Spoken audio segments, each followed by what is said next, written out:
Hi, everyone. Welcome. Carl Steinbeck here. Wanted to cover something tonight that has been in the works here.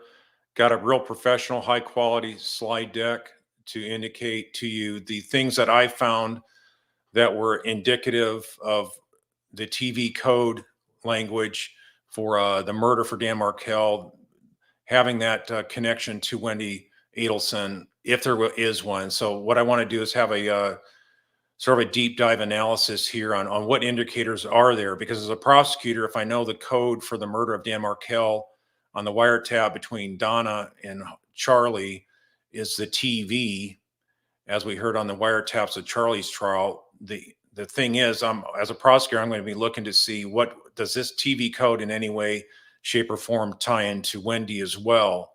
And if it does, that's a real strong indicator that it was an entire family operation that was involved in this. And when I say family, of course, I do always exclude the eldest son, who's not a part of this criminal element here that we've been discussing here for many months. So when I say the family, I obviously mean to exclude the honorable and high character person that's really has not been a part of this family for many years. So just want to note that. So in looking at these indicators, what I would say is that it doesn't take a whole lot. If there's anything unusual, odd, or if it's very indicative of some kind of bizarre behavior having to do with the TV itself. And keep in mind, this TV was being repaired by Best Buy, their Geek Squad, supposedly, because the Adelsons couldn't figure out that you could just call and ask them if a cracked screen would qualify for a fix or not under whatever warranty they had. But instead of just calling and asking, they went through this whole rigmarole of actually having the Geek Squad guy show up during an 8 to 12 window there. And so anyway, I thought there were some really great things that are indicative that Wendi was in on the TV code before the actual murder of Dan Markel. And if you're in on it before the actual murder, then obviously then that would indicate that you're a part of the whole planning as well. So there's many other aspects that indicate that she's planning, but I thought the TV code aspect, we just cover that right here and now. And then what I'll do is I'll get some questions later, but let me just get through these slides for right now. And here for slide 1, as you can see, the first indicator was that Wendi repeats this very stale TV and hitman comments a number of times. And we know that was said a number of times over the past year before Dan was murdered. And here are some of the more recent ones. So it was already stale. This TV was almost over a year old. And so for her to be mentioning this hitman comment when it was the TV was over a year old at this point, and yet right within a week leading up to Dan's murder here, Wendi's repeating it to multiple people. So the first one she's saying it to, besides telling Lacasse the hitman joke, at least him hearing it at least twice, I believe it was in the previous year. Then days before the murder of Dan Markel, Jeff Lacasse is also testifying that Wendi confided in him that Charlie really had in fact looked into hiring a hitman. So that came out on a Sunday, and then Dan was actually had the hitman try to take him out on that Friday, and he died the following morning on Saturday. So the 19th of July, 2014 is when he actually died. But the gunshots in his garage happened on the 18th around 11 o'clock in the morning. So to have this be mentioned just that week actually, and say that the hitman was seriously looked into, but the cost was either $15,000 or $50,000 to explore all options to basically exterminate Dan Markel. That was the chilling statement that was given by Wendi. So she's making that comment then. And then the other time here is the morning of the murder. She told this so-called joke of the buying TVs cheaper than a hitman to the Geek Squad repairman. He showed up about 8:20 in the morning. He was there probably, as it looks like, he was gone by 9 o'clock in the morning. And so to mention that hitman comment to a guy that's just there to fix your TV Very odd behavior, extremely misplaced. It's not a joke. It's not a funny thing to say. And keep in mind, she says this around 8:30, 9 o'clock, that the very morning that Dan Markel's murdered. And so you're talking about just a couple hours difference, maybe as short as 2 hours difference between he's actually murdered. She's talking using the word hitman. So that just sends off all kinds of red flags. There's something very extremely bizarre about that. That's not the kind of thing you normally would associate with a comment being made when somebody's there to repair it. And it's not even, like I say, it's not even in good taste. And so what it does is also set the scene, basically that Dan's a nasty person. He's deserving of this according to her family. So on any number of levels, it's just a very odd comment. And then the third thing she mentions is obviously when she's in there with Detective Isom, she mentions this joke again that Charlie thought it was cheaper to get this TV versus hiring a hitman. So the timing of this repeated joke is so unusual. And when you stop to think about it and really digest what this means, so she's mentioning a hitman within multiple times a week Dan is murdered, including within a couple hours before he's actually has two shots in his garage that almost killed him instantly. And so the hitman actually was the truth of how Dan got murdered. So she just coincidentally happens to mention a hitman. In fact, the hitman is what actually killed him. So that's just such an oddity here that it really draws a lot of coincidences that are more than coincidences. These are actual circumstances. And when you got a murder case like this, these are indicative of consciousness of guilt. She knew what was going down. She knew she'd also said this joke previously, but mentioning it, that morning to the Geek Squad is extremely bizarre. And then telling Jeff Lacasse that he seriously looked into hiring the hitman the year before. Why would you mention that right before a few days before he's actually murdered? So these things are such a bizarre episode of events that there's no way you can rationally explain it, and say this was just an innocent conversation. So that's number one here, and then I'll move on to number two. Number two is really revealing in terms of how Wendi said the TV was actually broke. So Wendi had testified that one of her children, the younger of the two, mind you, threw an object at the TV, cracking the screen. So she makes it sound like she was there to see it happen. The TV's mounted on the wall above a console, multiple feet above the floor level. But according to Jeff Lacasse, the boys lacked the strength and dexterity to actually launch an object that was heavy enough to cause the kind of damage of a TV that was that high in the air. And he said that the damage looked like a fist had punched it. So that's a pretty big impression on there. So a little thing like a remote or something like that from the younger of the two children, who's only 3 years old, that just seems so implausible. And let's look here for a second at this video if I can play it for you. And I had second thoughts about that. I looked around the room. Maybe the kids broke it, so I looked all around the room, and it didn't seem plausible that the children broke it. They're very small. This object had to be kind of heavy. I'd thrown a ball around with them. I just couldn't see how the kids could have done it. But you didn't see how it got busted. I didn't see. I didn't know for sure. I didn't know we'd be discussing this in a murder trial, so I didn't investigate further or think about it very much, to be honest with you. That's a great point by Jeff. I mean, his radar antennas were alerted that this doesn't even sound right. It's very odd to think that a 3-year-old could do that kind of damage on a big TV mounted on the wall. So that's that right there is a very, very good clue and a very good indicator. And it shows that there's more bizarre things going on with this TV. And like I say, the more bizarre things you have going on, the more this indicates that you were in on the code language.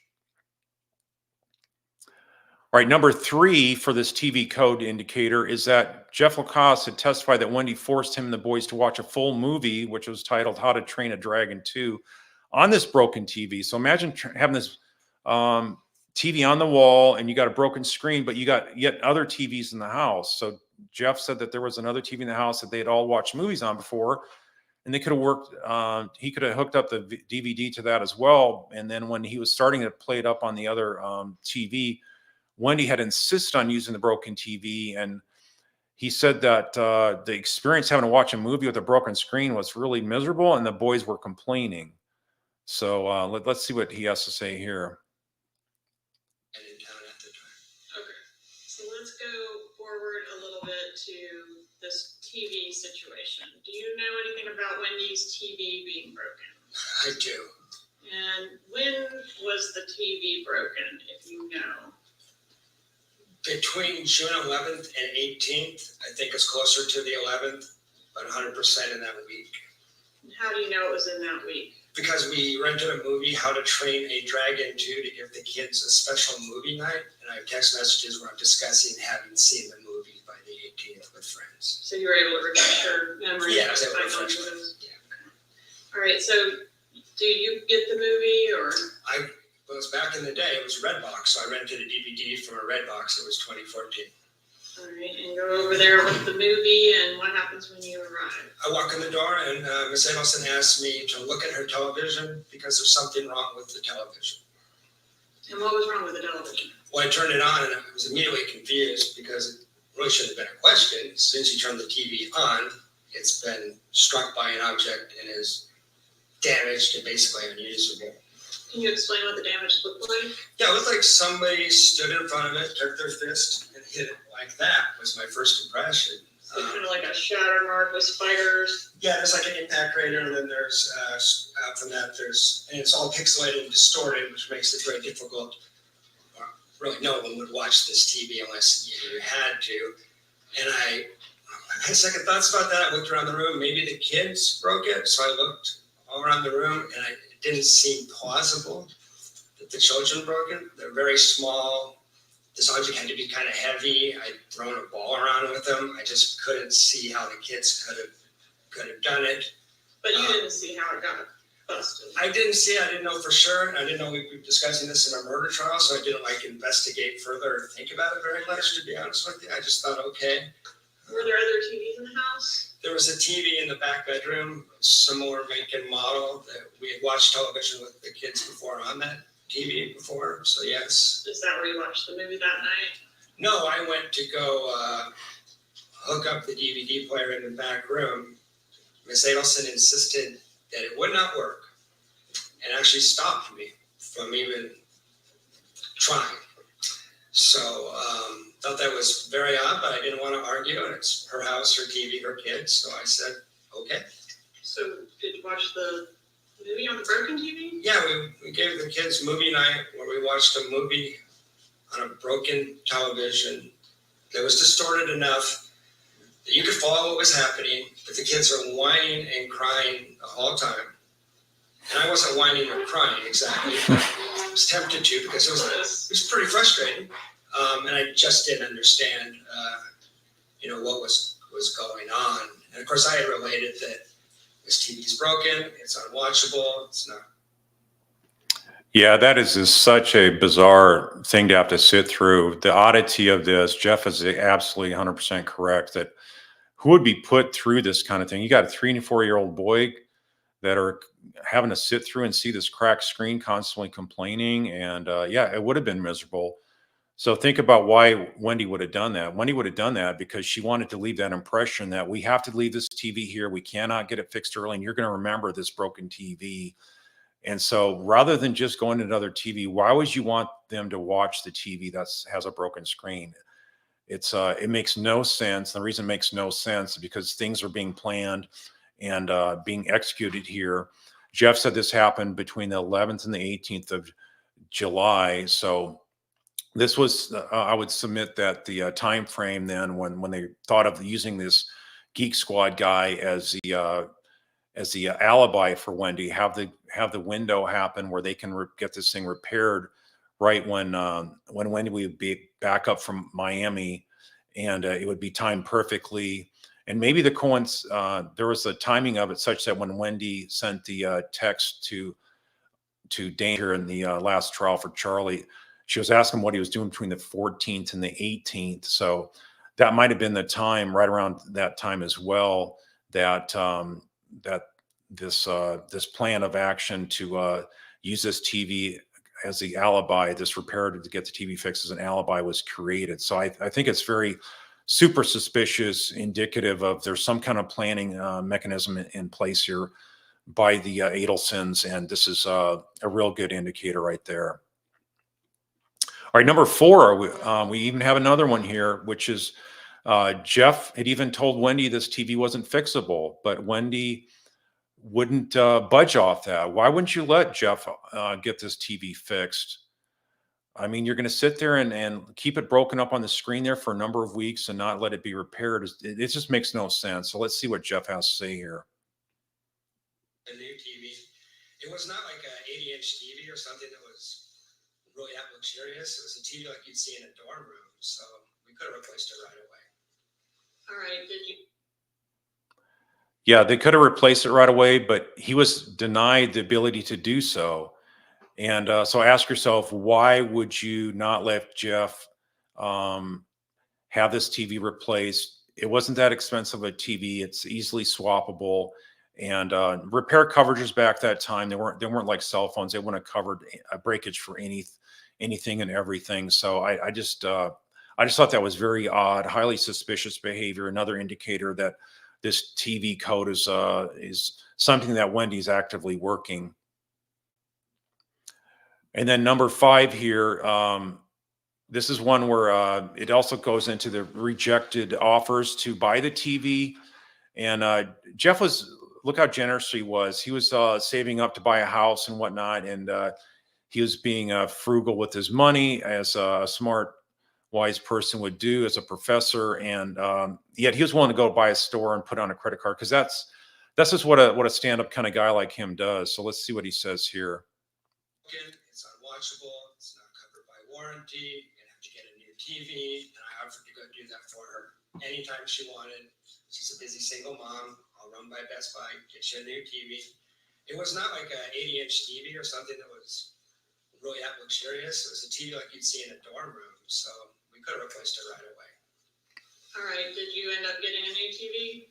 No, she turned me down several times on that offer, and again, it's her house. I tried to respect her boundaries, and I said, "Oh, okay." But it was inconvenient because after dinner, it's nice to be able to put the kids in front of that TV while you clean up the dishes and stuff.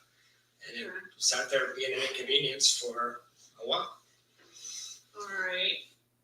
The only thing that makes sense why the TV would be rejected from being replaced is because they needed that Geek Squad guy to show up and be your alibi. For some reason, it looks like they were fixated on that Geek Squad repair guy showing up to the house with that 8 to 12 window, and that being the key thing that they wanted to have to be able to show that Wendi was not able to be a part of this murder plot at all, because she was busy worrying about her broken TV screen.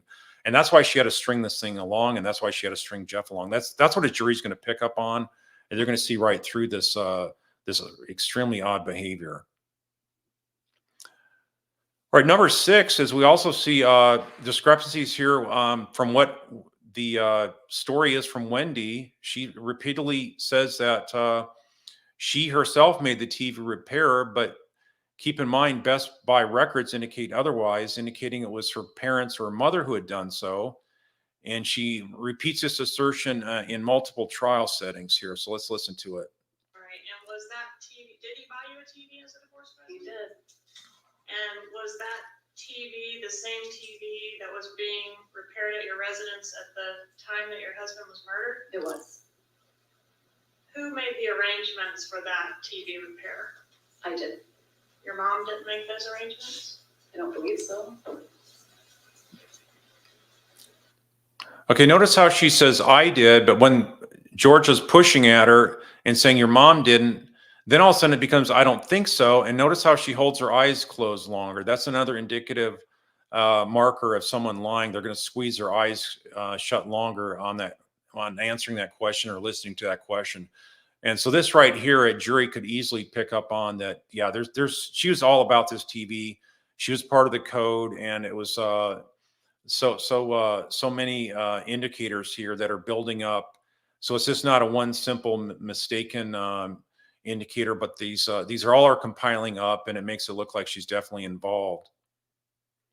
All right, so number 7 here. This is from the Tallahassee Police Department. This is the notes that they had from interviewing the Geek Squad guy himself. And his name was Swartz, Mr. Swartz. So he calls the Adelson number at 8:07 a.m. and advised that he's on the way to the residence. However, he's left the store about 8:13, and then he said he arrived there around 8:20. So the distance to that from the store to the house is not that far away. And what is also noteworthy is that up here it says that Swartz advised the male voice to answer the phone and advised him that he needed to call this other number to reach Adelson. So who is that male that answered the call? That looks like it would have been Harvey. So why doesn't Harvey just text Wendi or tell Wendi via phone call, hey, the guy's on his way, he's going to be there in about 10 minutes or whatever it is. So instead, he makes the guy jot her number down and then reach out to her to indicate he's going to be by there. So I thought that's another weird indicator. And and of course, the TV repair guy says that this TV is not repairable, just like Jeff said it was, just like anyone with common sense would have known. And of course, you would have called them before you waste the time to have a Geek Squad guy show up. So this thing here is just yet another indicator that very odd behavior by Wendi having to do with this this television. Number 8 here. This is despite the repairman telling Wendi that TV could not be repaired. Keep in mind, she then said that she had to call Charlie that morning. And from the call logs, we noticed that she was on the phone a full 18 minutes talking to Charlie and debating whether to repair or replace the TV. Well, the repairman already said what Jeff had said, that you can't replace this thing, repair it. You need to replace it. So look what she's saying here. This is her interview with Detective Isom there on July 18th.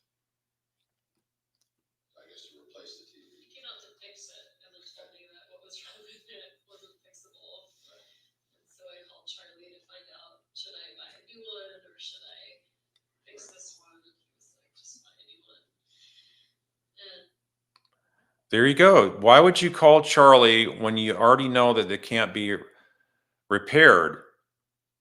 There was something very odd about that phone call. Why would you be on the phone for 18 minutes to ask Charlie about this? So keep in mind, this is the day that Dan was gunned down in his garage. This was a conversation she had less than 2 hours before Dan was gunned down in his garage. So this is such a bizarre comment to make that she had to call her brother to ask about repairing it. So it's very, very strange behavior indeed. And what else was talked about that 18 minutes?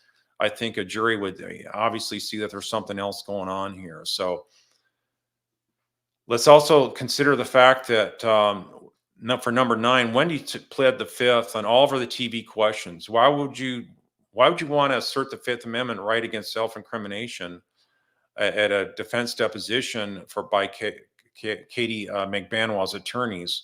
When asked about the TV repair appointment and the subsequent conversation she had with Charlie, she asserted her Fifth Amendment right. And so there you can see the questions by Tara Kawas asking that morning, were you at home having your TV repaired? She wouldn't even admit to that. And that's like supposedly her alibi. And then she's also asking about the 18-minute conversation, and she asserts there. So she doesn't want anyone to know about what was going on, having to do with her conversation with this television repair issue, and won't even admit that she was home that morning. I mean, that's her supposed alibi, and yet she asserts on that. So it's just, again, bizarre behavior. And obviously she's acting on counsel's advice here. So this kind of stuff would not be admissible in trial, but it's just another indicator as prosecutors, things that you'd be looking for to tell you what kind of odd behavior do we have surrounding Wendi Adelson and this TV. We all already know that this the TV was code from the fact that this was a strong indicator of the involvement of the other Adelsons in Miami there. So it's just another confirmation, another data point that helps you know you're going in the right direction.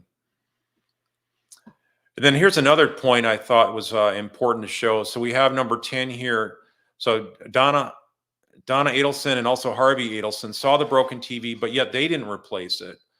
So they had drove back to Tallahassee. They would have seen the broken TV in her living room. Obviously, they're walking around her house and staying there and whatnot.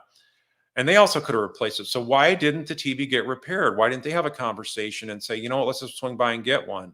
No, they were stuck in this mindset of, no, we're going to try to get the Geek Squad to be here. Well, why would you want the Geek Squad to be there over another much easier solution? It was, again, a strong indicator that the alibi had to be created for the murder of Dan Markel, and this is what they were sticking with.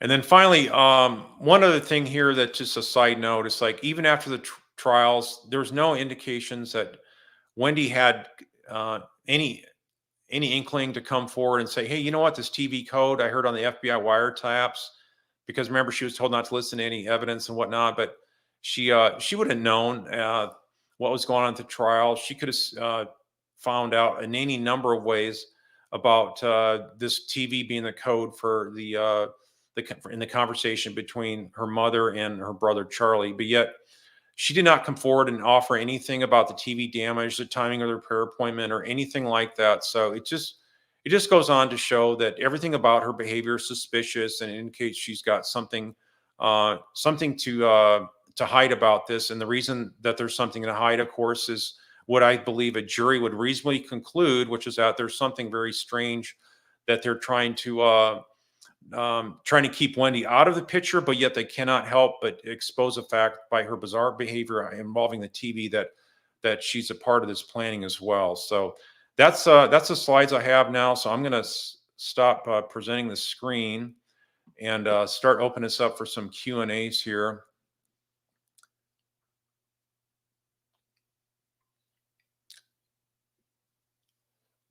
I'm looking for the if you can put like multiple question marks by your questions, that way I can right away jump out and see whether you're chatting or not. And all right, don't know what that one's about there. Sorry.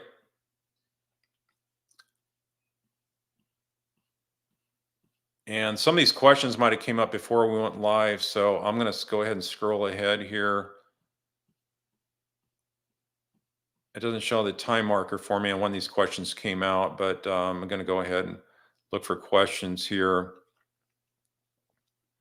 Okay, Teresa is asking about Donna's reported jail behavior, naked, singing in the jail cell. Is she prepping for insanity plea? Maybe arguing that with all the meds she took was never in her right mind. The I think that she's probably more or less just trying to keep her sanity rather than creating a sanity defense, because this is such a foreign nature to her. Just the idea that she's basically going nuts in that jail cell, and I think she's breaking down already. And that's what I had said on another show, that I don't know how mentally she's going to be able to cope with being in that kind of environment up to a year and a half or two before her trial date is going to be set. Then they could set up for a year out, but like with Charlie's, I think a defense counsel will probably move for another continuation. So I think that she's going to be pretty much becoming very malnourished, and I think the malnourishment is really going to feed against her having a sane mind. And I think she's going to continue to lose a lot of weight, and I think she's going to have acting out even more bizarre behavior than that we saw here from that one entry. And I thought also that was telling from True Lifestyles channel, where she was showing some of those entries from the jailers, that she's not eating a whole lot. And so I think all this plays into her just having such a difficult time mentally trying to cope with all this. And I think because she was suicidal before, and when she was talking about fleeing the country, and in the recorded conversation she had with Charlie that the jailers intercepted and passed on to the prosecutors. So I think that she's probably having more suicidal thoughts, and I think that's why they're going to keep her there for a while. And unlike Charlie, who initially was on suicide watch when he got arrested, but then he was able to convince him that he wanted to be in general population. I think with Donna, I don't think she's going to wind up going to general population. And I think she's going to be much more of a higher suicide risk. And I don't know what meds they're giving to her, whether it's this heart type medication or it's actually psych meds.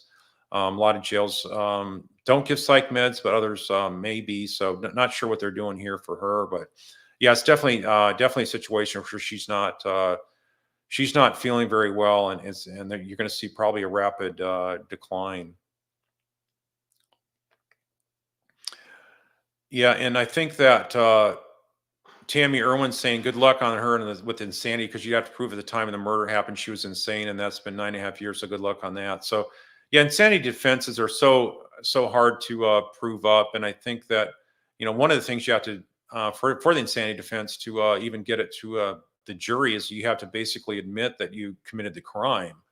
So it's not that you weren't a part of the planning, but that you actually your defense is that you did it, but you did it under the state of mind being insane, where you didn't have the mental capacity to distinguish right from wrong of a certain degree. And every state has different language of what that constitutes. But it's fair to say that yeah, it would be hard for a forensic psychologist to try to extrapolate back 9.5 years prior what her state of mind is back then. So I just don't see the insanity defense as being something that they would pursue as counsel. But I do think, like Charlie's, I thought his defense theory was absolute insanity to think a jury would believe it. So in that sense, yeah, I think she will. If she does go to trial, you're talking about another insane story that's just going to be an outright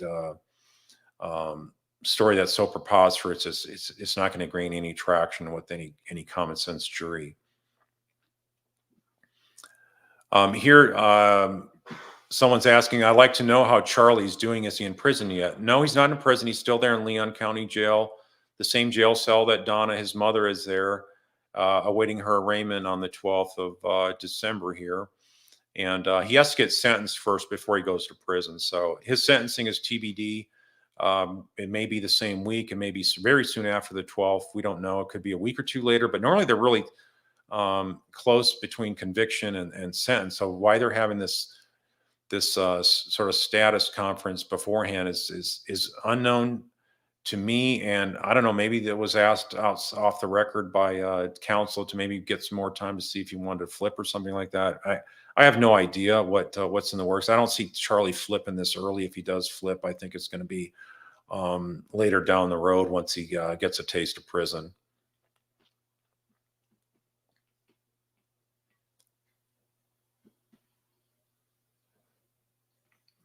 So Katie Girl asked, Carl, can Charlie still get a plea deal at this point?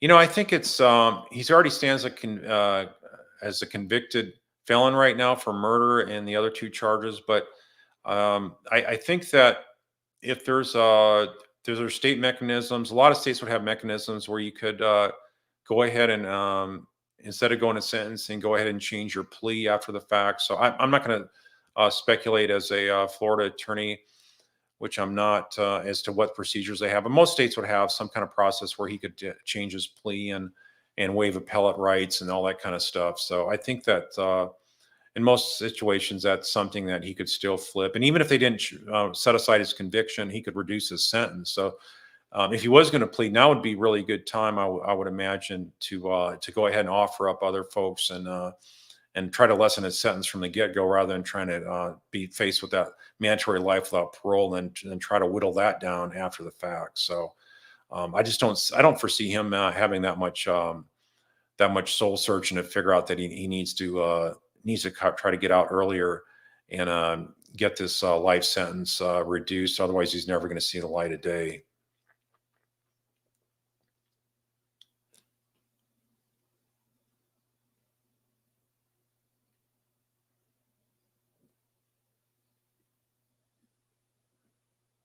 All right, just scrolling through here. I'm not looking for the cues. Looks like there's a lot of chats going on here. Yeah, Fancy, it was a presentation here. So thank you. Yeah, this definitely wasn't my doing, but it's the kind of stuff, if you present this kind of stuff like they did in the jury trial against Charlie and just roll through this, I mean, the jury just really grasps this, and it really resonates with them, and they're going to remember this when they get back in the jury deliberation room.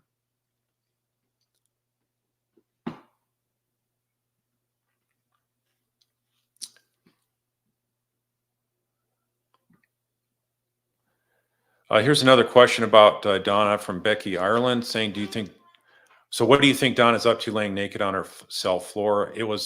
in the guard's notes that another site got from a Freedom of Information request. Is she faking crazy? I don't think she's probably faking crazy. I think she's probably just really losing it because it's her her life outside of this jail is probably never going to happen. I think she's either going to be in this jail cell or prison the rest of her life, unless she winds up going into some kind of a hospital ward that allows inmates to get some kind of serious medical and intervention, or maybe some surgery or something like that. So, and she's probably not going to get that good of health care if she does need any kind of procedures like surgery done. And so it's a really miserable existence that she has to live out the rest of her life. And that's even whether she goes to trial or not. The next year and a half or so, it's just going to be really, really grating on her. And I think mentally she's just going to continue to break down.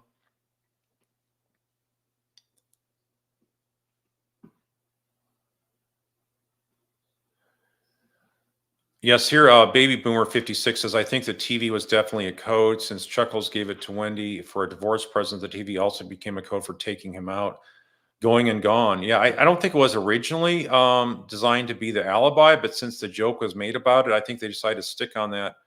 And it was going to be such a bizarre alibi to use. And like I say, this odd behavior I just presented regarding Jeff Lacasse, it's just so bizarre.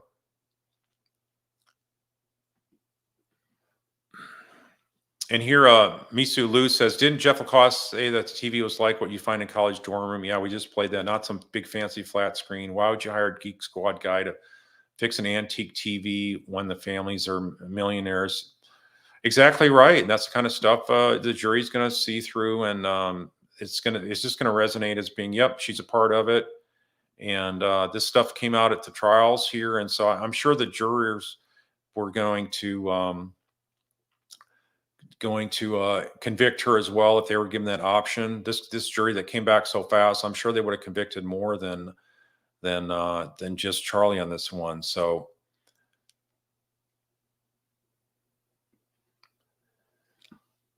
here's a question from Katrina asking, narcotic withdrawal can make you feel extremely hot enough to get naked. Yeah, I mean, she's got barely any clothes anyways. Keep in mind she's on suicide watch, and so she's just going to have some kind of paper clothing anyway, so it's not going to keep her warm by any means. It's more or less just a privacy protection. So why she's getting naked, and I think it was like, and we don't know what the time stagger was between those visits, but I think that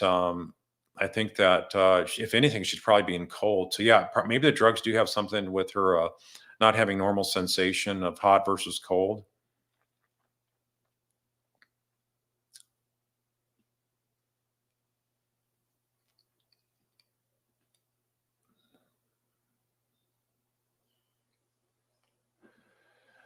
Yeah, so here, Drea says Charlie said on the stand that TV was not a code, but he wishes his mother used a different word. Why would she use a different word when she's talking about a TV? It made no sense and exposed her code.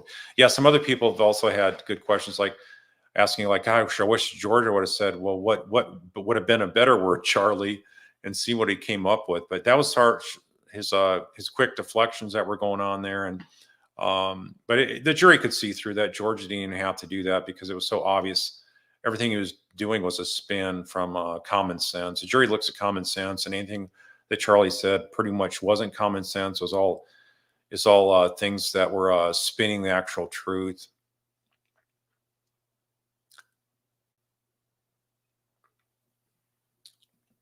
So here's Sandra Goodband says that Wendi is definitely after her mom for the prosecutor. It's her ex, father of her sons, who had to give the green light to Chuck and her mom. Yeah, I mean, that was I think the real one that was pushing the buttons for all these cast of characters was really Wendi. Wendi knew how to play her mom, and she knew her mom would then play Charlie, and she would get them to do her dirty work, and it worked out really good for her for all these years. Think about it; she's still not arrested. I mean, Charlie's convicted, her mom's in jail, but she's still walking the streets.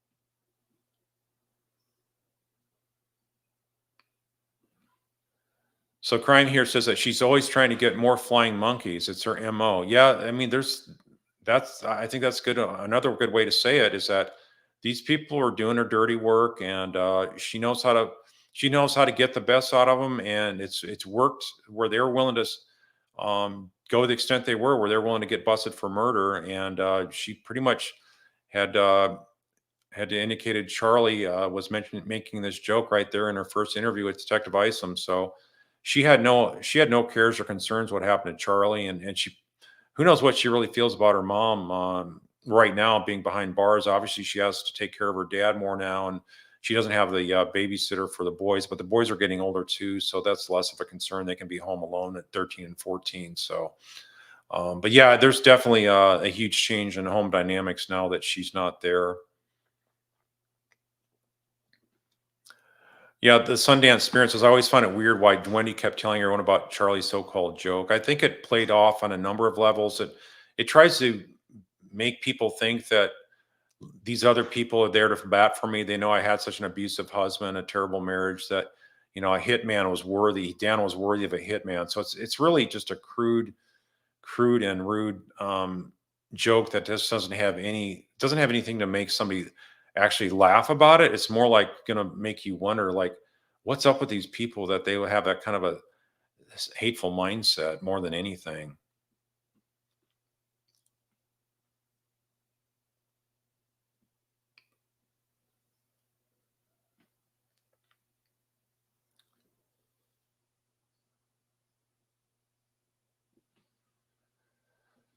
So I think Debbie Martin says on the stand she almost said hitman instead of saying the Best Buy guy. Yeah, that's a good point too as well. On this last trial with Charlie, she was talking. She slipped up, started to slip up, and mentioned the hitman instead of the uh, the Best Buy guy, the Geek Squad guy. So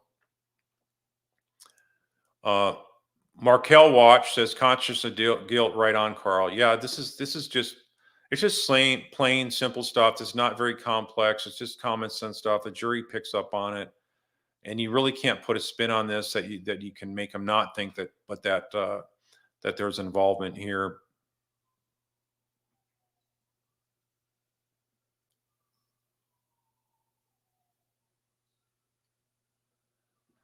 Okay, so rural jurors asking, how did they find out she said what she said to the Geek Squad guy? Well, they interviewed him, and as I present on the screen there, that he was interviewed. I wish they would ask, I got an actual statement from him that actually explained more the whole time there, what the conversation was going on. I mean, why would a guy spend about 40 minutes there talking about a screen that you can see is right away broke? I mean, he should be in and out of there for a couple minutes. So I don't know if she was trying to do stuff to stall him, offering him a drink, and it's just that also is really odd. The fact that he was there that long, and I wish the prosecution would call the Geek Squad on the next trial. I think he's that important to help show this TV code crazy behavior.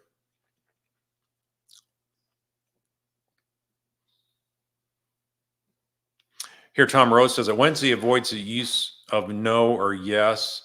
Yeah, everything's a deflection. It's sort of, I think, a calculated way to make the prosecutor never think that they're gaining an edge against this witness. That's what I think. It goes to show how calculating she is and how much this has been rehearsed and how she needs to answer that. Nothing can be a really simple yes and no. Everything's got to have another explanation to it. And when you have so many explanations like that, where something at a simple yes or no could work, that does, I believe, makes a connection with the juries. Like, this person is definitely being cagey and has got something to lie about because they got some involvement and consciousness of guilt. Yeah, and here in North Country, I just said that comment here. He's saying, why would the Geek Squad be at her house for 34 minutes when it's so obvious you can't repair the cracked screen?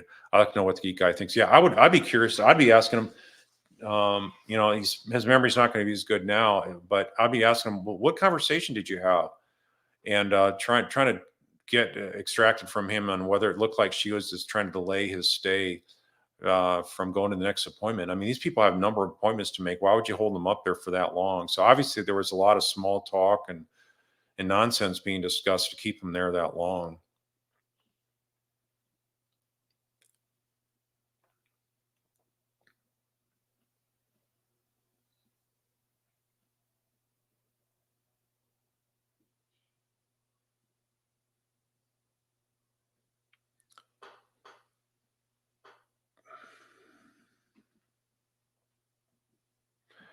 So Baby Boomer 56 says, I think the Geek Squad guy was questioned because he told law enforcement he thought Wendy seemed upset. Yeah, he did say that, but I think they had a duty to interview him because he was part of the alibi for Wendy. So they wanted to confirm whether that appointment actually had occurred or not. And I just think that the law enforcement didn't do enough questioning of it that then to realize that the TV was code at that point. And so the oddity, though, like I say, of the TV guy not knowing about what Charlie and Donna said about the TV and five, and when they talked under the wiretap after the FBI undercover bump, I think this is it all ties in together so well that this whole family was in on it.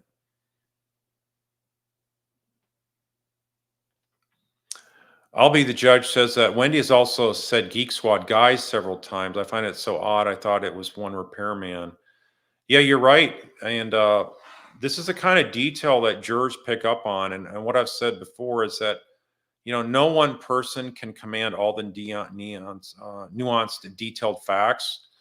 But when you have 12 people on the jury, they can pick up on even more details that the prosecutors don't pick up on. So it's little things that really resonate well with jurors. That if you present all this kind of detailed information, they will come up to their own wise conclusions that will even give you more evidence than what you think you got to convict somebody. So that's what's great about the jury trial system.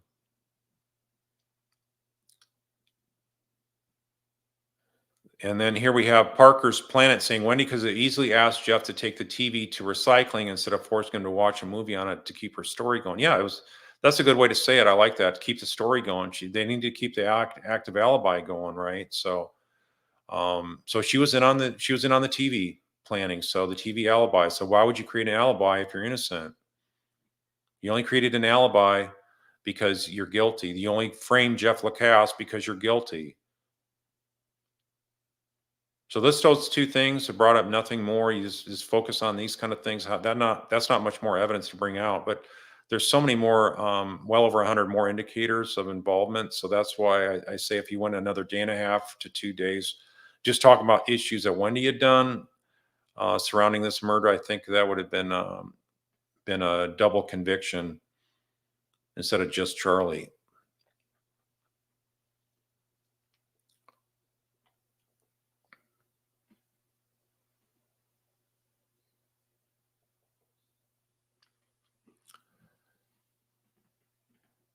Yeah, I see somebody saying excellent slideshow. Yeah, this is obviously not my doing here. So this was an excellent presentation. I would never know how to do this. And but that's the kind of stuff that we saw in Charlie's trial, that there was such a phenomenal job of that kind of walking it for the jury to easily digest all that minutia details. So that definitely helped speed up the conviction and helped prove the evidence.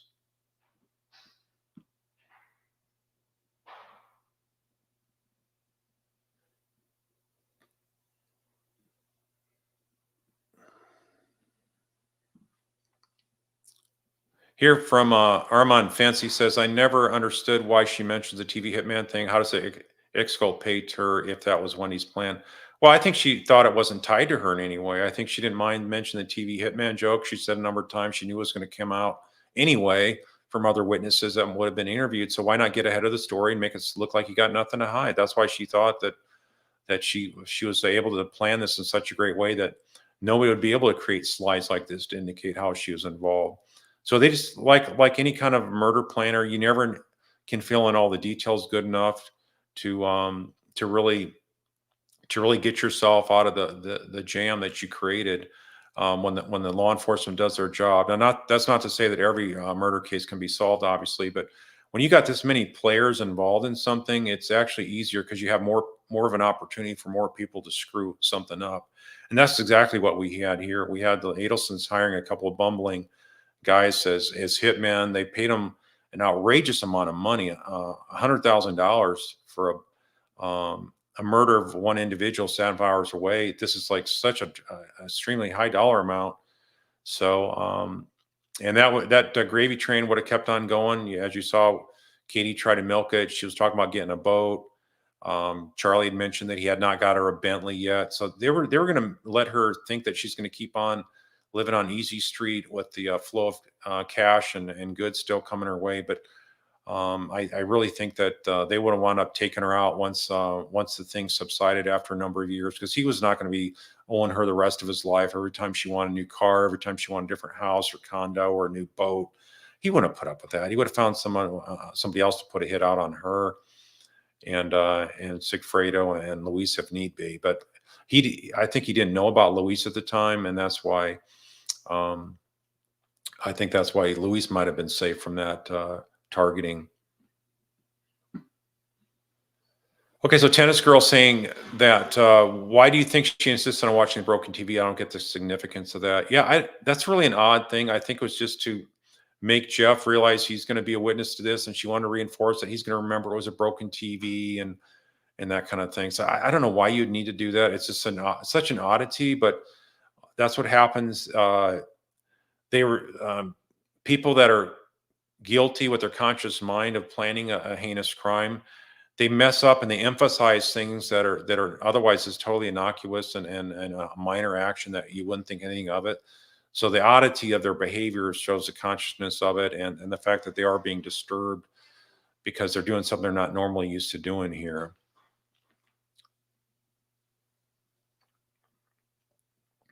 All right, Jenny Black is asking, why can't law enforcement speak to the Markel children? That's something that normally is not done from my experience, because they don't want to upset the kids. Normally, they're not going to intercept minors without the parents being involved and having a chance to be aware of it and stuff like that. And these kids have been so brainwashed, I don't think you're going to get anything out of them at all. And so I don't think you'd be any benefit to doing that. I think when they get older later on and they're adults, and then you talk to them, but while they're still minors, I just don't see that being anything of value at this point, because they've been brainwashed to such an extent.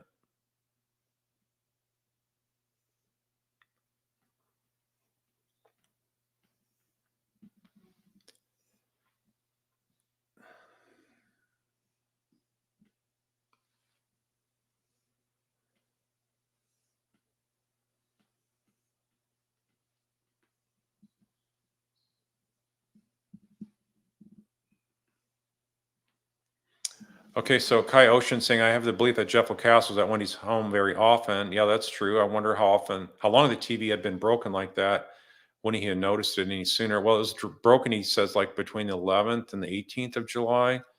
So, but it was something that they watched, had on normally daily. So the murder happened real soon after that. But why would you not? Why would you have that Geek Squad have to show up like that? It just makes no sense.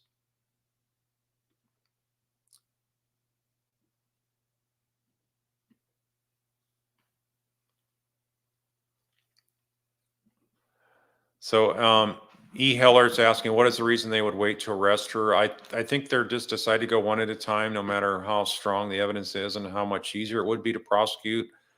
And so that's what looks like they're doing. I don't know how soon they will arrest her and charge her and prosecute her, but I think we're probably still looking at it probably at least a year out, I would say.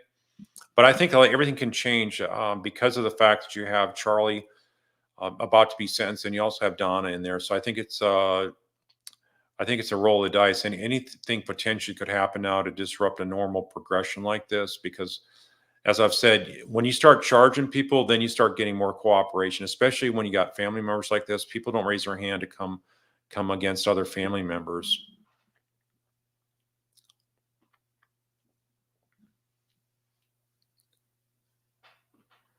All right, Suzette's asking here, Carl, don't you think the prosecution's already interviewed Wendy's friend that had the stalk the bar party?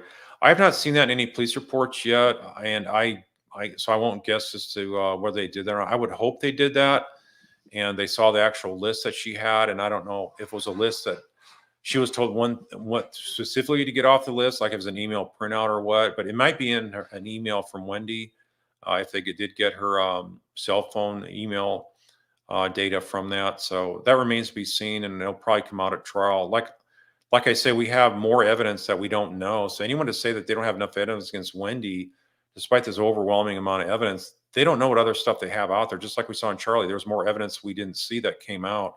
So you cannot make a conclusory statement to the opposite that there isn't enough evidence when you don't even see all that they have, and a lot of it that's very much a dagger against her. They don't want to reveal, and for strategic reasons. So I think that that's something that we'll find out in her upcoming trial, whenever that is.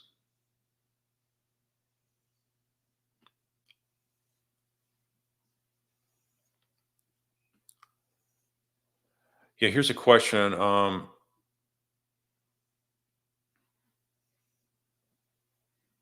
Kai Ocean said that hadn't Wendy removed almost 300,000, half the marital checking account. Why wouldn't she just replace the TV? I mean, it would have been so easy to replace it, but I think watching the movie and the whole thing with the having the guy show up to the house, it's just so revealing. No, nobody would act that way unless you're up to something really, really shady.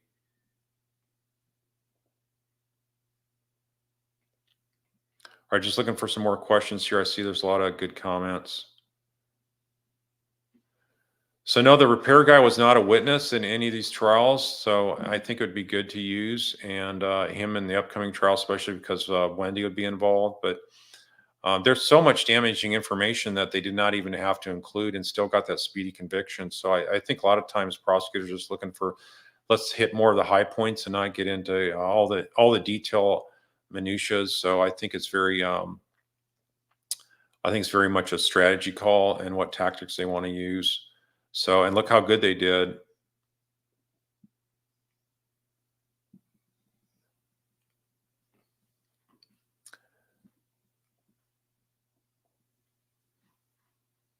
Yeah, well, the Tom Rose asking why didn't the repairman take the stand? Well, because he wasn't subpoenaed, that's why. And I think he initially was on the list, but decided they didn't need him. So, and that's more or less more proof of Wendy than it is the others. So I think that's why they didn't do it. But obviously, with Wendy's prosecution, they would definitely call him at that point.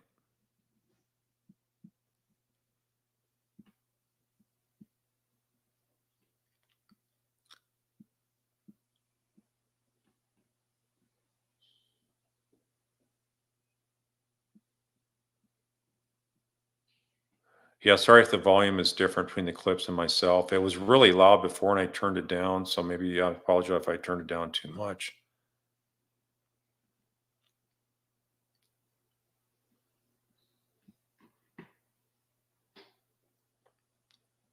Here's somebody saying, I wonder if Wendy used it can't be fixed to mean that Dan couldn't be fixed. Yeah, I mean there's many other areas of code talk. So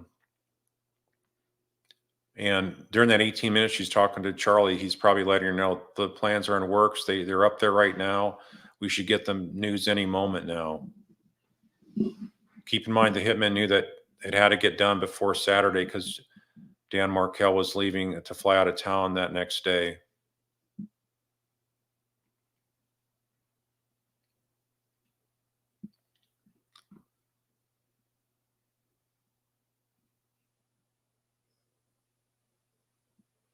Yeah, so Hive Mind Concussion says that brilliant Wendy couldn't take the initiative to decide on this TV replacement. Yeah, it just goes to show there's other conversations taking place. That's what a jury's going to pick up on. That, like I say, like I just got done saying, they were talking about the hitmen are there. We're going to get the word any minute now, and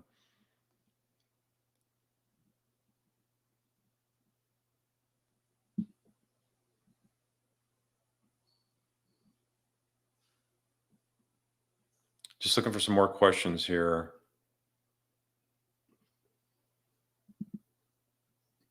Yes, so Vaticus is saying, is Jeff the best witness for Wendy's case? Yes, I mean against Wendy. I mean he was like the one that put this all together for law enforcement from day one, and he also came back several more times over the subsequent months, giving them more information. They were really picking up on it. You could just tell by the way they're asking questions. They should have been calling him back. After all, he has like a PhD in psychology. I don't know if he had it back that time, but super smart guy, could read these people, and he was really got sucked into the vortex there. And and got played so bad. And he's kind of guy that's looking for the good in people. And little did he know that all this sinister, evil stuff was being planted around him. And like I've said, he was either going to be the hitman or he's going to be the fall guy. He had the choice, and he wasn't playing games with him. He was too much of a good guy to become a hitman for Wendi. So obviously, he then became the fall guy option. Hey, Mana says that, do I think Wendi will be arrested before Donna's trial over? Right around it. Like I said, I don't know that she's going to go to trial, but I think you're going to probably see some different things coming, shaking loose, and maybe she's not going to be able to take it anymore. But any kind of plea option she gets, I don't think it's ever going to let her see the light of day. So I think she's going to wind up dying in jail or prison, and so it's just going to be a really, really really something that she never would have dreamed of this being a possibility. She thought the murder plan was so great, and that Tallahassee law enforcement was too much a bunch of bumpkin hicks to be able to figure out what these smart Adelson had concocted for their murder plan. So Tammy Holter's asking, what do you think Charlie's feeling now with Donna being arrested? Yeah, I think his whole world is really taken a different paradigm shift here, because you never thought you'd be convicted. You thought you're going to walk out of there. Keep in mind, he was telling the jailers or the van drivers from the jail that, is this the van that's going to bring me home next week when I get acquitted, kind of thing. And so this is the self-delusional thought, self-deception that he had, I think, with his mom being there in the same jail, not same jail cell, but the same jail in a different wing. I think it's just, I'm sure he knows it by now. And so it's, but I don't think it's going to give him a wake-up call yet. I think what's going to have to happen is him going to prison, and then the sheer terror of what he's going to face there is what's going to maybe make him really do an adjustment and consider rolling over on Wendi. So the RN here is saying, I don't see a jury buying the nonsense about the TV. They'll see right through it. Remember this TV about 5. Yeah, that was the conversation that Donna said to Charlie on the wiretaps after the FBI undercover bump. This is a family who let their son go through a murder trial alone. Yeah, they never showed up. Supposedly they were in Italy.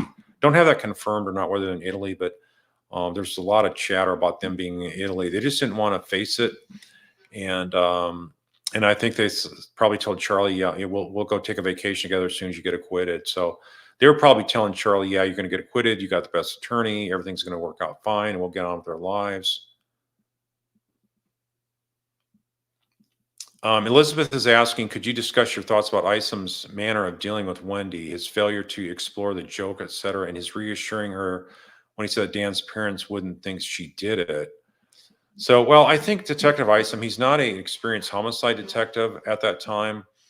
And, but I think what his mindset was, she's a lawyer, and most lawyers would never talk to the police. So the fact that she's willing to talk to me, I sort of got to just get information out of her.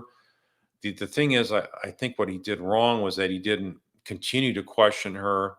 And, because think about it, once she left there, he should have realized that she's never going to come talk again. And after about 40 minutes into the interview, he pretty much had resigned himself to the fact that she's not a part of this, despite all these other clues, despite that she's acting very odd, despite the fact that she's what I thought was really fake crying. You talk about how nasty this guy is on one hand. He's just saying about in a roundabout way, right? She wasn't saying it where she was outright saying, I hate the guy's guts. But there's enough indicators there. There was some bad blood between them. And so I think for him not to pick up on that was disappointing. And every time she puts her hands over her eyes, I think that was trying to cover up the fact that he was really just trying to fake cry, trying to fake some tears. And she probably did have some legitimate tears, but you can just tell a lot of the other facial language, the body language of the face would have revealed the fact that she's not really crying. She's not really upset about this. And she never asked about the boys, even if she was told about the boys are safe when he got picked up. And even if she was told it's not about the boys, once you learn that Dan is in the hospital, doesn't have much longer to live, you would want to be with your boys. You want to console your boys. You'd be saying stuff about your boys. None of that happened to her because she just acted like she didn't care. It was all about her crying. Why would she cry over somebody that was so nasty to her? It just makes no sense. If she was crying for the boys, she didn't mention the boys. So all that behavior. Every time as I've seen here on YouTube comments, every time somebody looks at her video is another time you get another indication, another gut feeling that, yep, she's lying about this, she's lying about that. You can't believe a word she says is being sincere.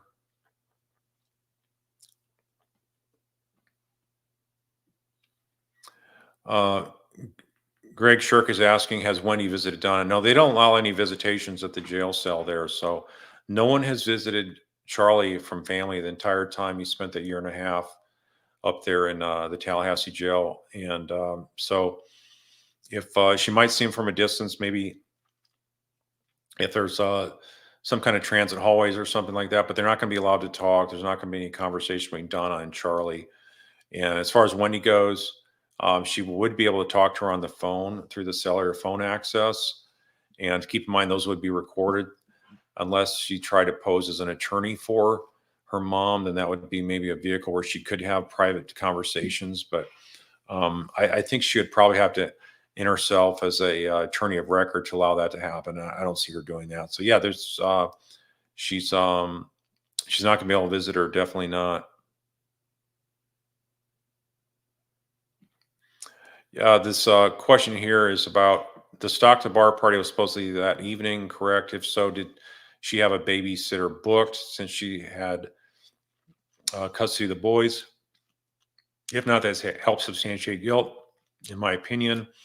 Yeah, that's something that people have been asked about. We haven't seen that in any police information so far, but I think she probably would have thought of that as well. Keep in mind, she was doing a lot of other stuff to make it look like she's planning, just like the boys in the school and all that kind of stuff. So there's a lot of active dealings she had with other people to make it look like she was trying to set roots there in Tallahassee. She had no intent of leaving, and so I think that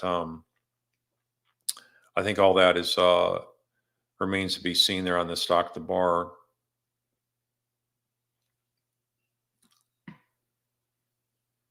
Here's a question from RN St. Carl. Will the Adelsons support Donna this time, or will they let her go through a murder trial alone like they did Charlie?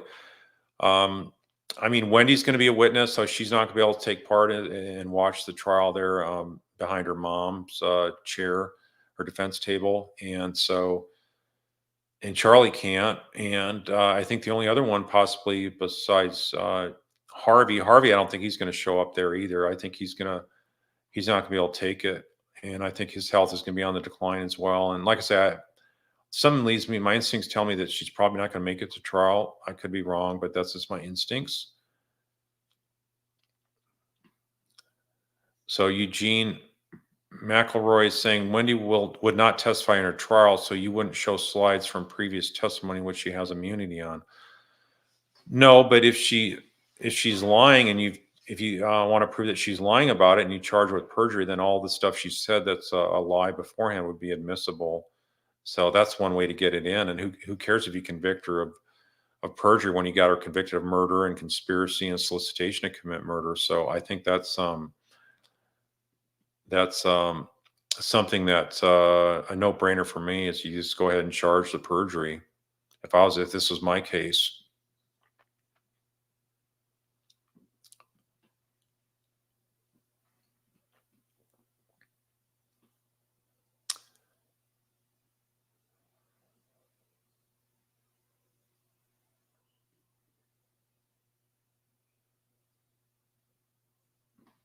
Okay, here's a question from Lila saying, what about that silly answer when the TV came in trial and she was like, I was upset because Dan wanted to take the kids swimming as her punishment for inventing what someone who's dead said?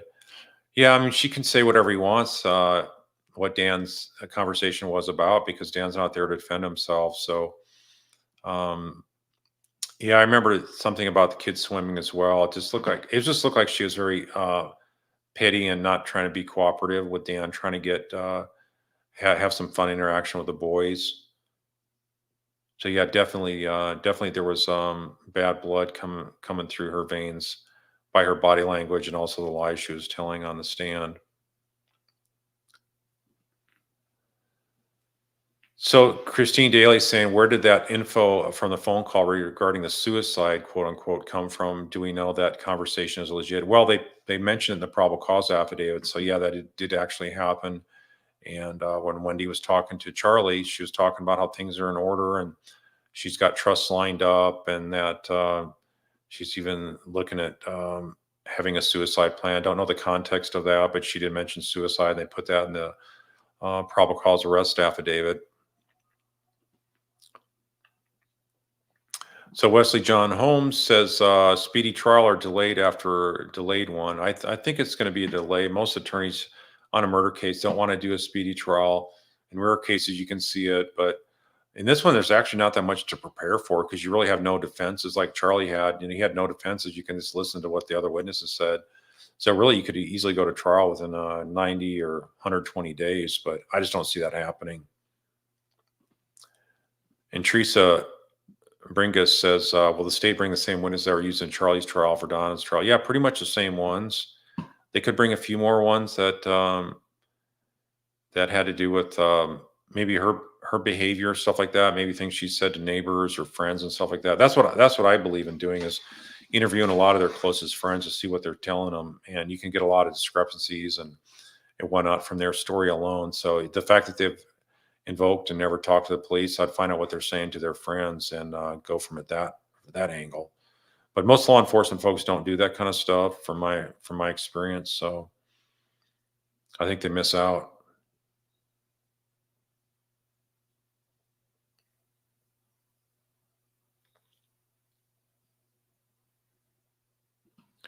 So Mandy Strong is asking, was she crying because she wanted the Geek Squad guy to stay at her house longer?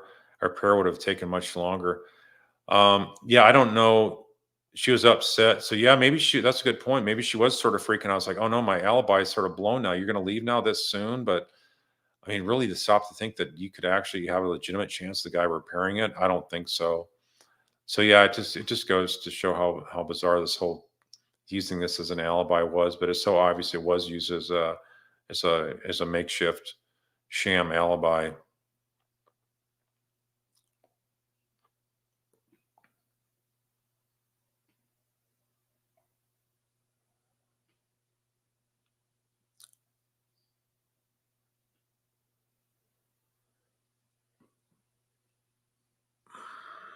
Here from Carrie B. Do you think Donna's text about the TV repairman and Wendy was the signal it's happening soon? Well, I think that, I mean, there actually was a repair guy coming there soon as well. So I think it was a double meaning. I think that there was, in fact, the repair guy coming there. That was going to be coordinated, but I think it was also probably coordination as well for the hitmen are supposed to be there. And I'm sure they were told that, you got to get the job done that Friday, no later than Friday, if not before, because he's leaving Saturday.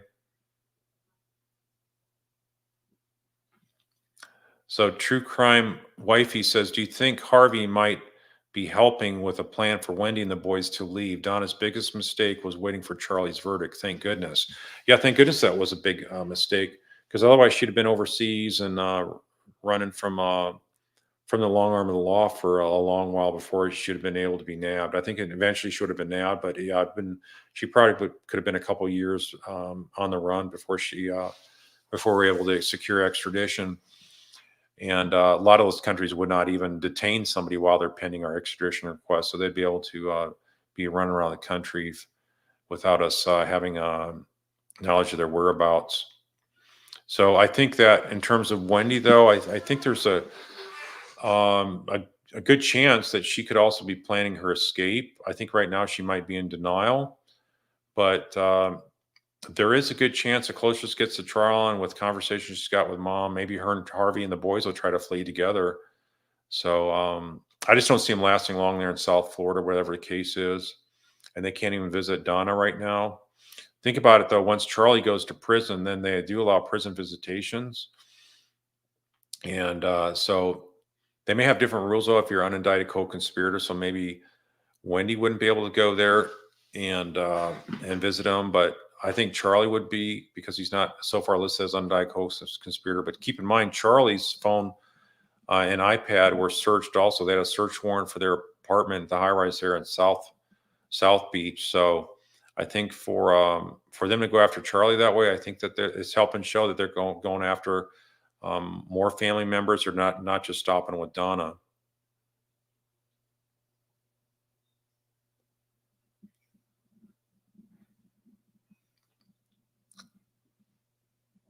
So Denise ASA, and do we know if this dorm room grade TV really costs 5K like being touted by some people in this case suggested? I haven't seen anybody touting that, but if it's just not a routine TV that Jeff is asking if he can replace it and whatnot, I just don't buy it. I think obviously TVs have come down since 2014, but making young kids watch a broken TV screen, it's just so bizarre behavior that um, I don't care what it was. The bottom line is easily replaceable for these people, and even Jeff Lacoste is willing to stick out whatever it costs to replace that.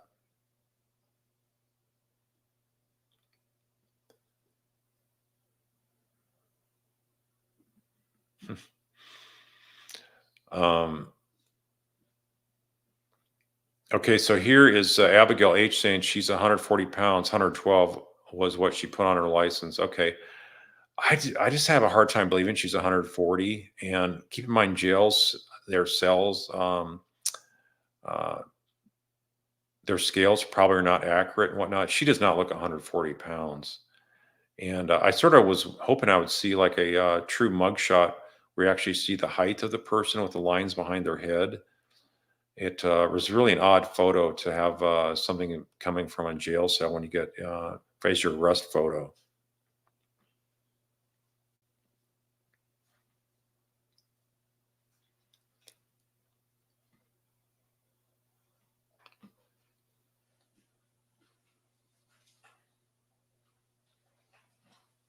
So here's a question from Carolina Zaya saying, wouldn't you think the family of four would come together and pick one member to take the fall for all, perhaps give up one Adelson and save three? They're full of devious plans. Well, I think that, they all thought they were going to be able to skate free. Charlie was going to get acquitted, and then that was going to be the end of it. So I think this has thrown a whole wrench in everything. The fact that Charlie's gotten convicted. Now, mom gets arrested right as she's trying to flee the country with Harvey. So it's just such crazy behavior. But definitely they're running scared. And I think we're going to see more strange behavior coming out of all of them, including the ones that are out of jail right now.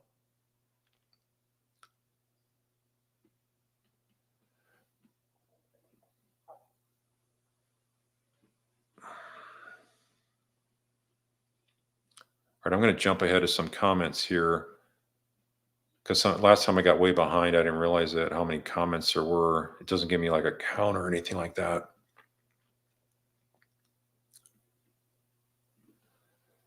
Okay, here's a question from Kristen saying, if Wendy knew all along, which I believe she did, what do you think she threw up about at the celebration dinner? That puzzles me.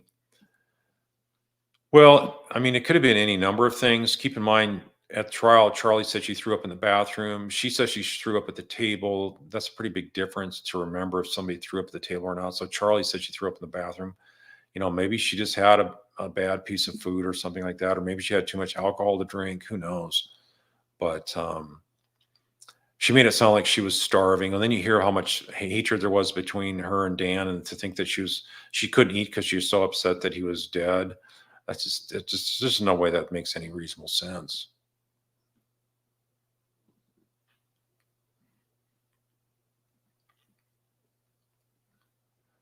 So here's a question from Debbie Gibby. If next week, say that, or next month, Wendy and the kids and Harvey buy tickets to Vietnam like Donna, can they be arrested? Do you think they're being watched or on a no-fly list? I hope they're being watched. I don't have any direct confirmation, but suppose they're keeping tabs on them. Keep in mind the neighbors or some friends, the one that called up state attorney's office, said that they were talking about fleeing the country to go to the Philippines, referring to Charlie and, Donna and Harvey. So I think there's enough people keeping tabs on their whereabouts if they show up at the airport, a major airport like that. It's going to be very interesting to see what these guys do. But yeah, I think the pressure is going to build daily for them to run. So it remains to see if they actually do run. And here I just mentioned this from Faticus. Was a search warrant conducted at the Harvey Donna condo after Donna was arrested? Yes, it was. They also grabbed their cell phones and an iPad there at the house. So yeah, I think they'll get some good information from that. A lot of it might be stale, obviously. I'm sure it's not the same device they had from years ago. But maybe they'll have something on the cloud or whatnot that's saved from years ago that they'll be able to recover.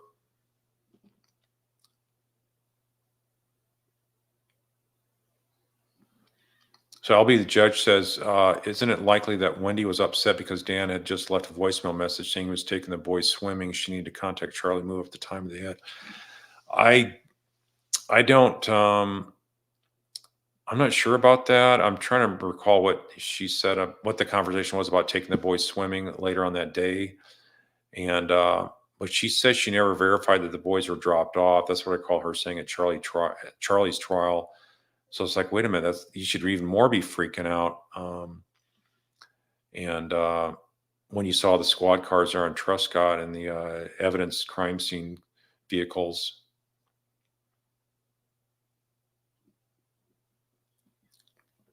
So Misa Lou is asking, will Charlie ever wake up from his nightmare knowing he's doing a life sentence for Wendy's problem? How's he going to go through life okay with this? I would go crazy. Yeah, well, I think the real crazy life is really going to happen once he gets to prison. Then it's all bets off. He's going to be facing such threats of physical violence and whatnot that he's going to be extorted for money and whatnot. I think Adelson's living in South Beach area is not going to be lasting very long.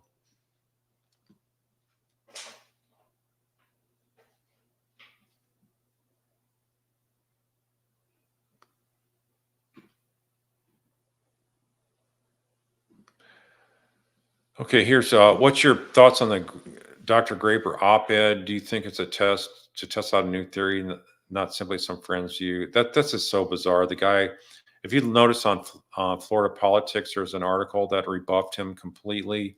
It just showed how ridiculous his comments were. He doesn't even have any recent associate with any of the Adelsons.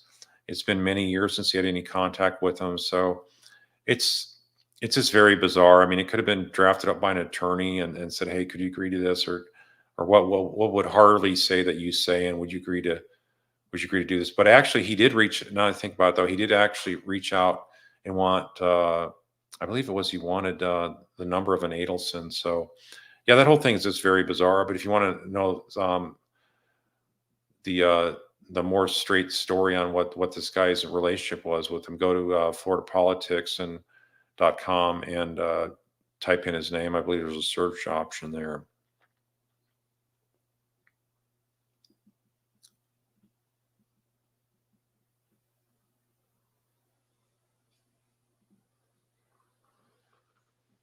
Yeah, tennis girl 101. I think how could Wendy be sure the kids were actually taken to school that morning? Anything could have happened. Kids get sick, and she was not concerned about them. And when she saw the crime, too, yeah, that's 1A and 1B for the two most damning things against Wendy Adelson is going to Trescott that close to the murder attempt and being gunned down around 11, and you're showing up there an hour and a half later or so, and then you don't go check on your kids, and you testify that you didn't know about whether the kids made it to school that day.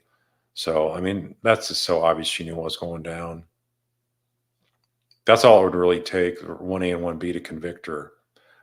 But wait, there's so much more, right? So there's no way she would get acquitted. No way there'd be a hung jury.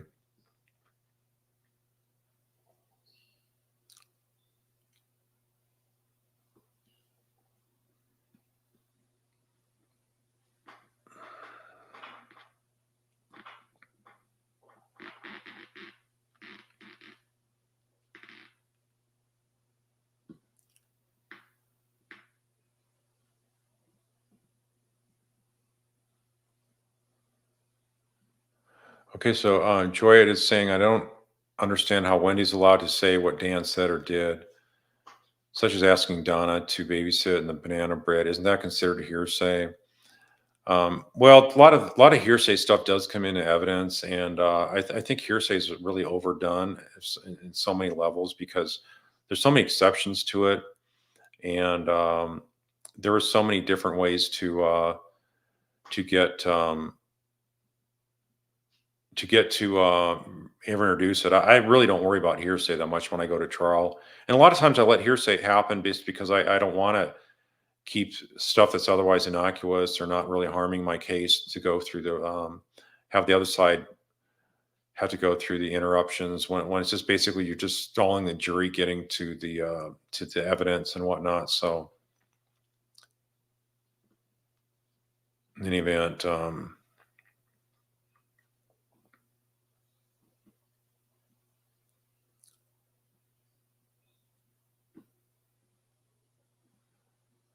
So, Roe is saying, I read an article in the Miami paper, Donna's friends have disappeared, good or bad, Carl?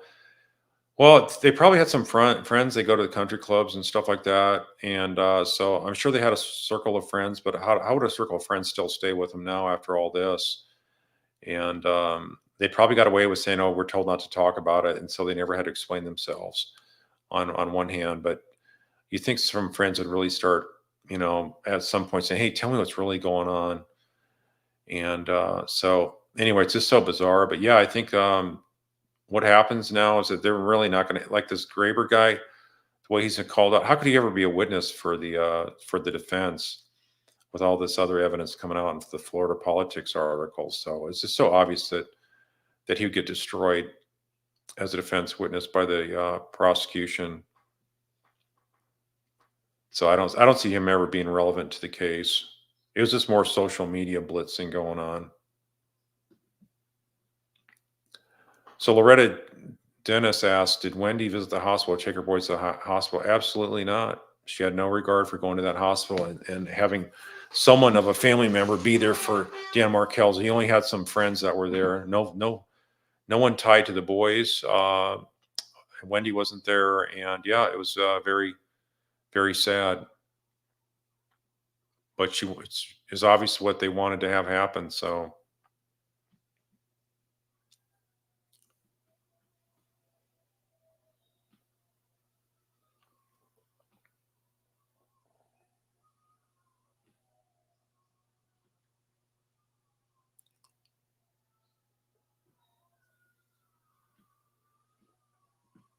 Well, I don't know if you guys can hear that. There's a lot of coyotes yipping right now in the background, in case you're wondering what that noise is.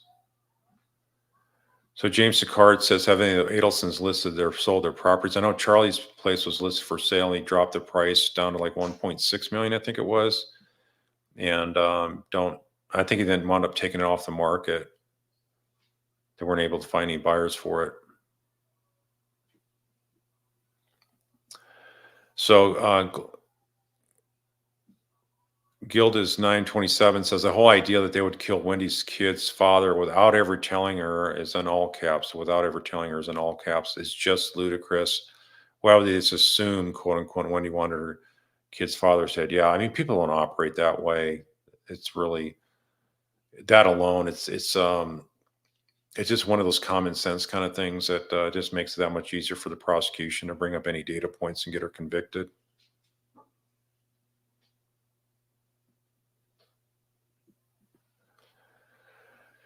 Oh, here's a good question from Misulu. You said, why would Wendi mention Donna making a cake for Dan during Charlie's trial and after a decade? She has brought that up before.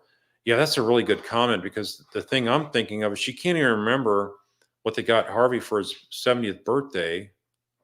She's testified she couldn't even remember that, right? And then and then here she is remembering the cake that Donna made for Dan. So you'd remember a cake versus your dad's 70th birthday party, what present you got him. So I think it's very, very telling.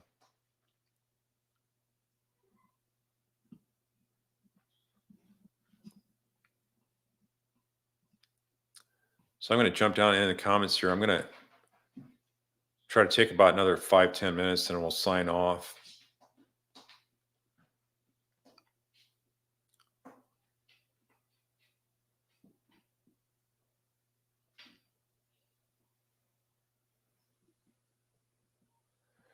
Okay, here, Baby Boomer 56 says, I was shocked to hear Georgia ask Wendi if Harvey's birthday present was Dan's murder. Do you think that Georgia caught drift from someone that was at the party? Well, I think it's from any number of sources. I think it was obvious that the code language, the way that all the other emails work. Keep in mind, we didn't get all the code language from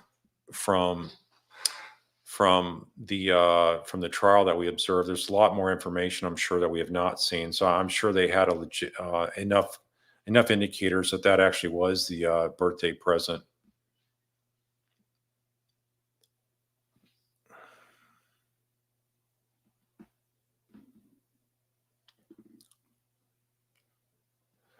So Jessica Schrader asks, any word on what the boys are thinking these days? They're old enough to be questioning all of the BS. Yeah, they really are. Because think about it, grandma was going to leave with grandpa, and they were going to leave for a while. And who knows if they're told they're ever coming back? They probably weren't. And and then next thing you know, grandma's up in Tallahassee jail and can't see anybody, including Harvey. So I mean, it's like talk about a whirlwind of facts for these boys to have to process. It's just so devastating to them, no doubt, and no doubt they're being told some other lies about the big bad prosecutors up in Tallahassee.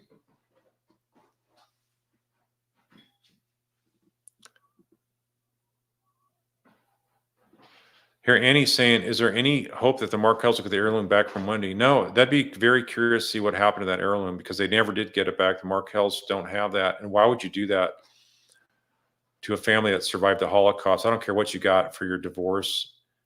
Um, and they're victims of their own son being murdered and you can't give them back an heirloom. I mean, it's just so despicable. Like I say, that alone and then the denied visitation, jury would be seething and chomping at the bit, ready to convict. They get what's going on and what the Markels have suffered all these years. They're going to be ready, and they're going to convict even quicker than Charlie was, because Wendy's the one denying them visitation, and obviously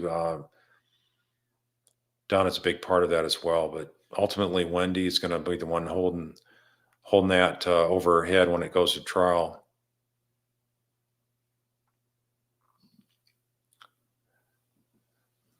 So Wendi from Glamis Girl says that Wendi knows that house and its relation to the other houses. She lived there 6 years, and she would still drive by occasionally, so she knew to be concerned. So yeah, I mean, you'd be concerned about your kid. You'd be freaking out. You'd be running up there. The cops would be having to pull you away from the crime scene tape that they had there. She'd be busting through it, and they'd be having to grab her and say, "No, no, you can't go there. You can't go there. You're corrupting a crime scene." So yeah, she didn't care because she knew what was going on and was a part of it, is what any jury would conclude. So this question has to do with what could Donna's defense possibly be. I'm not really into helping them create a defense. I'll just say that their defense is going to be so stupid and ridiculous. It's going to be a tantamount insanity defense because you have to be insane to connect the dots and make any sense of it. So I'll just call it the insanity defense without actually being the insanity defense because they're going to expect the jury to believe it. But then again, it's like I say, I have a hard time seeing her actually making a trial based on her breaking down physically, mentally, and emotionally in trial. In jail. Yeah. So this one, in case some of you don't know, from Mama T, she's saying, "Can you please explain to people that when Donna said this is TV is about five, she was referring to the $5,000 the bump agent was asking for. We know the TV was the code, meaning the code for the murder." And then the 5K has nothing to do with Wendy's TV. No, it has to do with the threat. Yeah, that's a good point. Yeah. Oh, I think that's I think you clarified a good point. I think that when people are saying the TV was $5,000, no, she's not talking about a $5,000 TV on Donna's wall that's broken. No, she's talking about the $5,000 that the undercover agent was demanding for his brother. So that was the $5,000. Yeah, that was not a chatter. When you hear talk about that, anybody saying about 5,000 being the value of the TV, that's not the value of it at all. That's just the TV. The TV and five had to do with it has to do with the TV being code for murder. It has to do with $5,000 because Donna was trying to get Charlie to understand that it was having to do with the murder of Dan Markel being the TV, and the $5,000 was. She's trying to code talk to him saying somebody's asking for $5,000 having to do with the murder of Dan Markel. So that's what the TV and five meant. So glad you brought that out, Mama T. Appreciate that. And I'd not made that connection earlier. Sorry.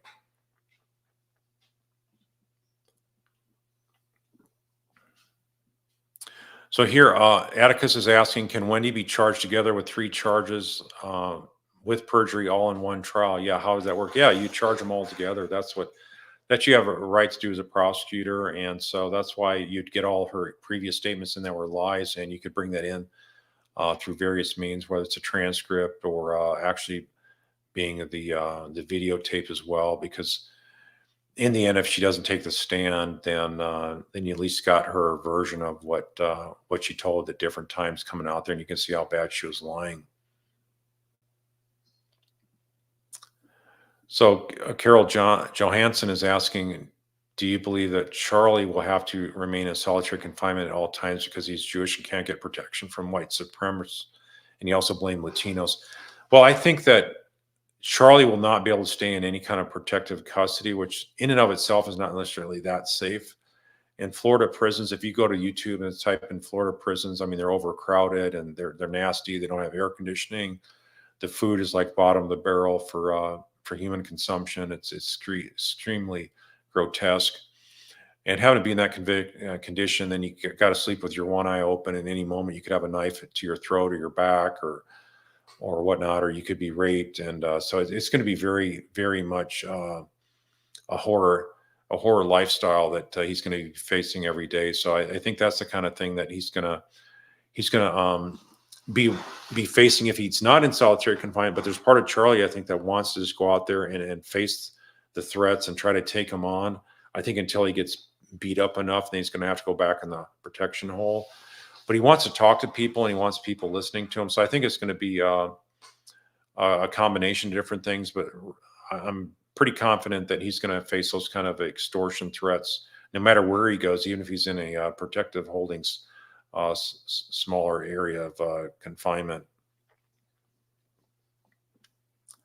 So Phoebe Beach is asking, is Charlie allowed to talk on phone, but it's Harvey now? Yeah, I believe that would be the case. He's just not going to be able to talk to his mom. He could talk to his sister, but his sister and him aren't talking at all. So really, Charlie's ability to talk to his mom, I think, is really one of the main things that's going to drive him nuts before he gets down there to prison. And then once he gets down to his prison location, he's going to have a lot harder time talking to his mom. He probably won't be able to talk to her at all. And then she also won't be able to visit him. So that's really going to stir the pot between them.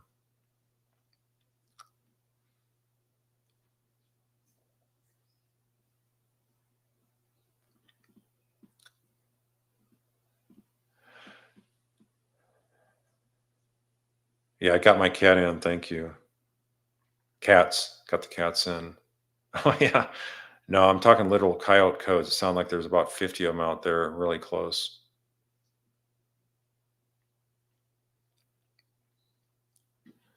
Yeah, I like the way this is said. Brooklyn Pesola is saying Dan Markel's murder was contingent upon Wendy. Yeah, contingent upon her approval and her cooperation. She had to get the schedule. So all that stuff is right on par. That's a good way to say it.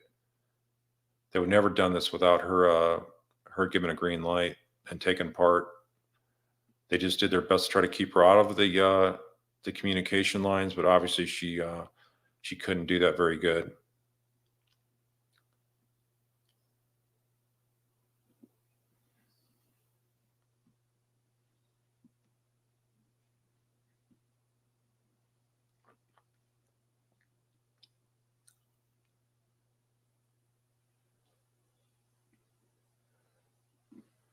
So here's a question about on review. There are many questions that each Adelson didn't answer. Can a prosecutor demand the witness answer the question asked, or would that make them look hostile to the jury?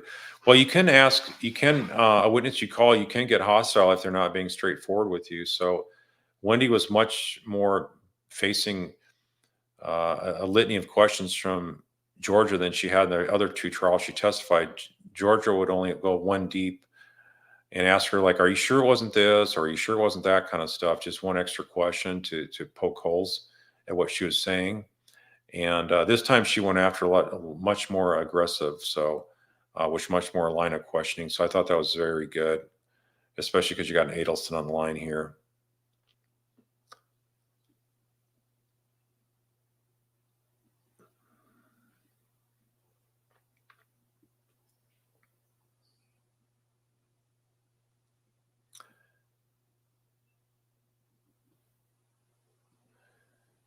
Here's a question for Richard Poplis is asked. She can't remember the city where the professor in her book was from. FSU was where she worked. She forgot that on the stand. Yeah, she couldn't even remember the name of the university, which is Northern Florida State University. So, yeah, Hiawassee Springs. Yeah, she had trouble remembering that.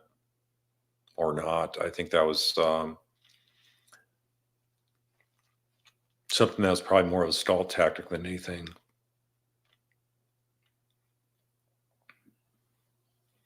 So here, Private Eye Posse is asking, do you know who Donna's trial attorney is? Not sure.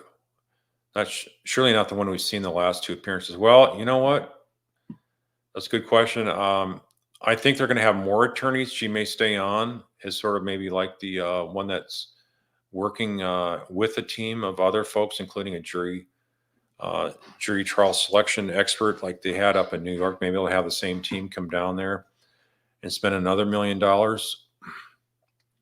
So this person is asking SB Mom 7, saying, how do you defend a completely unlikable client like Wendi? Well, everybody has a different way to handle clients, and that's not something that you really get a lot of training on as a lawyer, and how to handle difficult clients. But bottom line is you got to try to have client control and assert yourself to them. And it's a fine, delicate line between high-paying defense clients and the defense counsel, because if you get too confrontational with them, they'll fire you, and then you lose your high-paying clients. So I think a lot of attorneys that causes a problem for them, because they don't want to confront their client with obvious issues of concern that you have, and the lack of ability to really have an effective defense for them. And so what that does is it just doesn't have that. It lends itself to not having that kind of like robust conversation and confrontation with the client. So what I try to do is just build up a relationship with the client where they trust you, and then at some point you got to confront them with the outcomes and the possible, most likely, hardships they're going to face if they don't make the right plan, and you sort of help them steer them the right way like that. I'm definitely on a murder case you're talking about, and something like Wendy's situation. She's not been indicted yet, so her lawyer's not talking to her about rolling over on somebody yet, because they probably are believing that the prosecution never will. But I think with each passing day that they realize that there's a greater and greater likelihood that the dam's going to break, and more Adelsons are going to be arrested.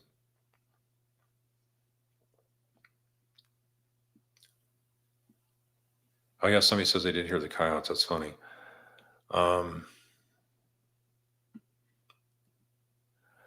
I saw a question about banana bread. Sorry, it jumped ahead. My mouse jumped ahead, but yeah, I think she mentioned is that something that she made, baked cakes and some banana bread for Dan or something like that.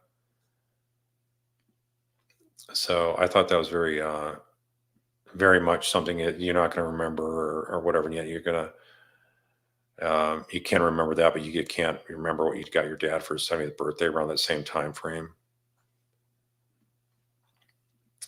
So somebody asked about having guests next time makes it more fun. Well, keep in mind, I'm not here for fun. I'm here to talk about the detailed strategies and tactics I see as an attorney from my perspective, on what evidence you have and how to package it, and what I've been predicting its outcomes based on my experience. So, but I've actually, funny you mentioned that, because I actually am working on having a clinical psychologist come in and talk about perceptions of Wendy's involvement on this case. Keep in mind, I'm doing this from somebody with a law enforcement hat on, and a longtime defense attorney hat on. And so I thought it'd be helpful to maybe have somebody with that perspective to see if their views are aligning with mine, and what else they have to add to the information here on what indicators are there of Wendy's involvement.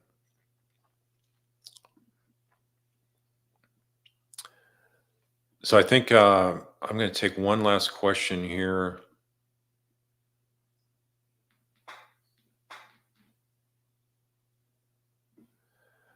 Bloomingdale asks, what answers are they giving the kids when they ask, where's Uncle Charlie and Grandma Gotti? Yeah, that's a good question. And I think they're probably not, they're going to try to say you can't ask about it. And they just don't want to have to go there with that. And they're just going to say some bad prosecutors got Grandma, and they're framing him because of the bad Markels, or some kind of fabricated bad nonsense like that.